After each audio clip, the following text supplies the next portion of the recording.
అందరికీ నమస్కారం. ఈరోజు ఆగస్టు 12, 2026. ఈరోజు చాలా ప్రత్యేకమైన రోజు. ఎందుకంటే ఈరోజు అమావాస్య తిథి. మన హిందూ సాంప్రదాయంలో అమావాస్యకు ఎంతో ప్రాధాన్యత ఉంది. అమావాస్య అంటే కేవలం ఆకాశంలో చంద్రుడు కనిపించని రోజు కాదు. మన పూర్వీకులను, పితృదేవతలను స్మరించుకునే పవిత్రమైన రోజుగా కూడా అనేక కుటుంబాలు భావిస్తాయి. ఈరోజు అమావాస్య ప్రత్యేకత ఏంటి? ఈరోజు ఏం చేస్తారు? పితృదేవతలను తర్పణం ఎందుకు చేస్తారు? దానం, దీపారాధన, పూజలకు ఉన్న ప్రాధాన్యత ఏంటి అనేటి ఇప్పుడు మనం తెలుసుకుందాం. అసలు అమావాస్య అంటే ఏంటి? చంద్రుడు మనకు కనిపించకుండా ఉండే తిథిని సాధారణంగా అమావాస్య అంటారు. హిందూ పంచాంగంలో అమావాస్యకు ప్రత్యేక స్థానం ఉంది. మన దేశంలోని వివిధ ప్రాంతాల్లో అమావాస్యను వివిధ పేర్లతో, వివిధ సాంప్రదాయాలతో పాటిస్తారు. కానీ ఒక విషయం మాత్రం చాలా సాధారణం. పూర్వీకులను స్మరించడం, ఆధ్యాత్మిక కార్యక్రమాలు చేయడం, దానం చేయడం. పితృదేవతలను ఎందుకు స్మరించాలి? మన జీవితంలో మనం ఈరోజు ఉన్నత స్థితికి రావడానికి మన తల్లిదండ్రులు, మన తాతలు, మన ముత్తాతలు, మన పూర్వీకులు ఎంతో కష్టపడ్డారు. వాళ్ళు చేసిన బాటలోనే మనం నడుస్తున్నాం. వాళ్ళు నిర్మించిన కుటుంబమే మనకు వారసత్వంగా వచ్చింది. అందుకే అమావాస్య రోజున పూర్వీకులను గుర్తు చేసుకోవడం మన సంస్కృతిలో ఒక ముఖ్యమైన సాంప్రదాయం. వాళ్ళు మనతో శారీరకంగా లేకపోయినా వాళ్ళ జ్ఞాపకాలు మాత్రం మన జీవితాల్లో ఎప్పటికీ ఉంటాయి. అందుకే ఈరోజు వారిని మనస్ఫూర్తిగా స్మరించుకోవడం ఒక గొప్ప భావన. ఈరోజు మరి ఏం చేస్తారు?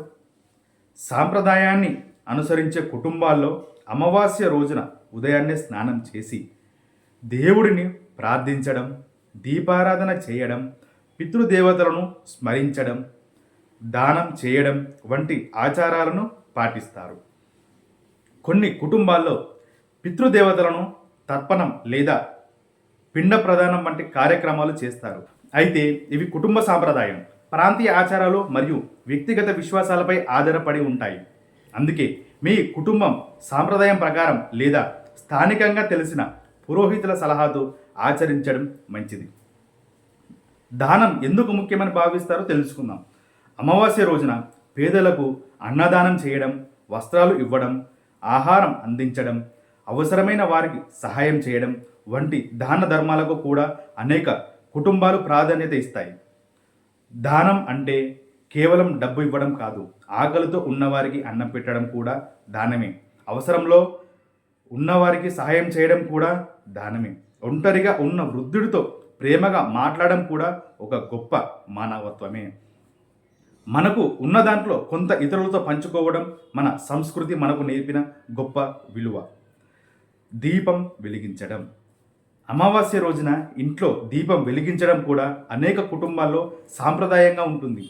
ఆ దీపం కేవలం చీకటిని తొలగించడానికి మాత్రమే కాదు, మనలోని అజ్ఞానం, భయం, నిరాశ కూడా తొలగిపోవాలని కోరుకునే ఒక ఆధ్యాత్మిక ప్రతీకగా భావిస్తారు. ఒక చిన్న దీపం చుట్టూ ఉన్న చీకటిని కొంతైనా తొలగిస్తుంది. అలాగే మన జీవితంలో ఒక మంచి ఆలోచన కూడా ఎన్నో సమస్యలను వెలుగునిస్తుంది. అమావాస్య మనకు నేర్పే అసలు విషయం ఏంటంటే, ఈరోజు మనం ఒక విషయం గుర్తు చేసుకోవాలి. మనకంటే ముందు ఈ భూమిపై జీవించిన వాళ్ళ వల్లే మనకు ఈరోజు ఒక కుటుంబం ఉంది, మనకు ఒక పేరు ఉంది, మనకు ఒక సాంప్రదాయం ఉంది, మనకు ఒక సంస్కృతి ఉంది. అందుకే పూర్వీకులను గౌరవించడం అంటే కేవలం ఒక ఆచారాన్ని పాటించడం కాదు, మన మూలాలను గుర్తు చేసుకోవడం, మన కుటుంబ చరిత్రను గుర్తు చేసుకోవడం, మనకు ముందు తరాలుగా వచ్చిన విలువలను తర్వాతి తరాలకు అందించడం, అలాగే ప్రకృతిని కూడా గుర్తు చేసుకుందాం. అమావాస్య సందర్భంగా కొన్ని ప్రాంతాల్లో చెట్లు నాటడం, ప్రకృతిని గౌరవించడం వంటి సాంప్రదాయాలు కూడా కనిపిస్తాయి. మన పూర్వీకులు ప్రకృతిని ఎంతో గౌరవించేవారు. నీరు, చెట్లు, జంతువులు, భూమి ఇవన్నీ మన జీవితంలో భాగమే. అందుకే ఈరోజు ఒక మొక్క నాటిన, ఒక చెట్టును కాపాడిన అది మన భవిష్యత్ తరాలకు ఒక గొప్ప బహుమతి.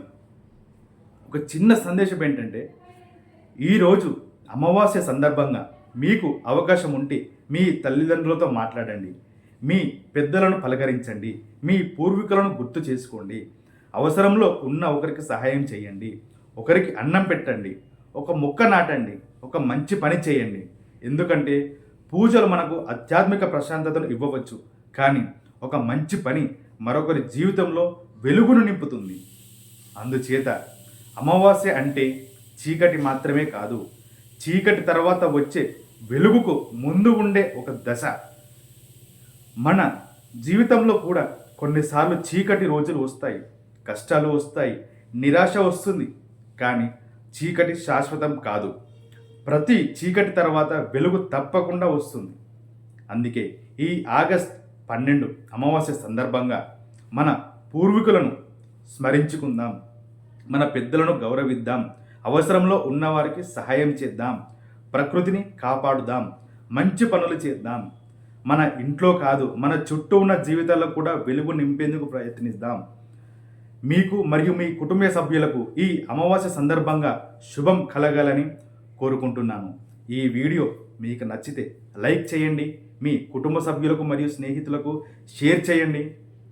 అంతేకాకుండా ఇలాంటి భక్తి, సాంప్రదాయం, చరిత్ర మరియు ఆసక్తికరమైన తెలుగు సమాచార వీడియోల కోసం మా యూట్యూబ్ ఛానల్ని సబ్స్క్రైబ్ చేయండి. Thank you.